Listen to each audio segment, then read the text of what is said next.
Hello and welcome to the 1% Solution. Here you'll find tips to help you acquire physician clients one small step at a time. I'm Dr. Vicki Rackner, your host.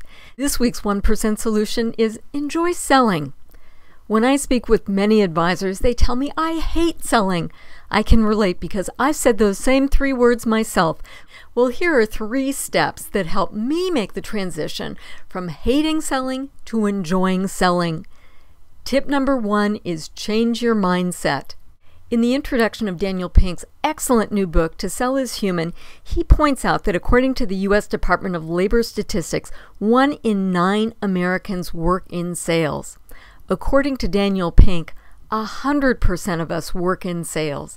Let's think of selling as the art and science of influencing others to take a desired action. So when you're trying to get your kids to practice the piano, you're selling. When you're trying to influence your colleagues to accept your idea, you're selling. In fact, pretty much any result that you get is a result of your ability to sell yourself or sell others. Selling is usually the fine art of verbal persuasion, although sometimes it can feel like hostage negotiation.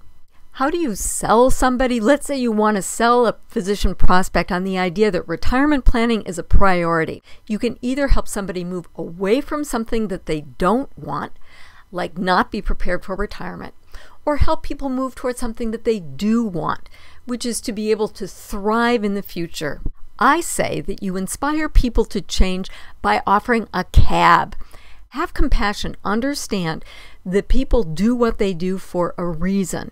Offer alternative ways of achieving the desired outcome, and offer a buddy system, something to support accountability, which will reinforce the new desired behavior. Second tip, use some different language when you talk to yourself about selling.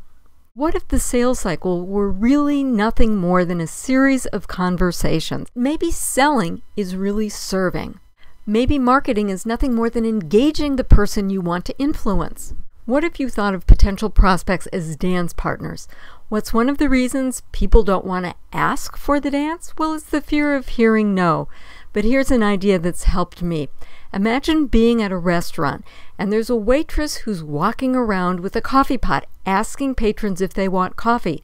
Sometimes the answer is yes, sometimes the answer is no. It really has nothing to do with the waitress or the quality of the coffee. How about if you thought about the concept of closing a sale as the process of opening to the next step?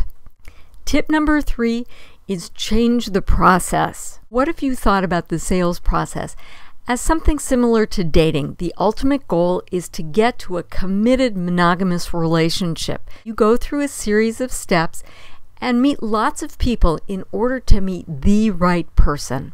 So if you're trying to acquire more doctor clients, your goal is not necessarily to go in and do a review of their retirement preparedness. It's to get them to engage in a conversation with you so that you have a chance to have the next conversation. It could be that you have 6 conversations before a doctor is willing to disclose his or her own personal financial story. What's important about the sales process, though, is that you identify people who are willing to engage with you and stay engaged. If they're not willing to take the next step, that's okay. There's somebody else who will be. So change your mindset, change the language, and change the process. Thanks for your attention. Hope you found value in this information. Tune in next week for your next 1% Solution.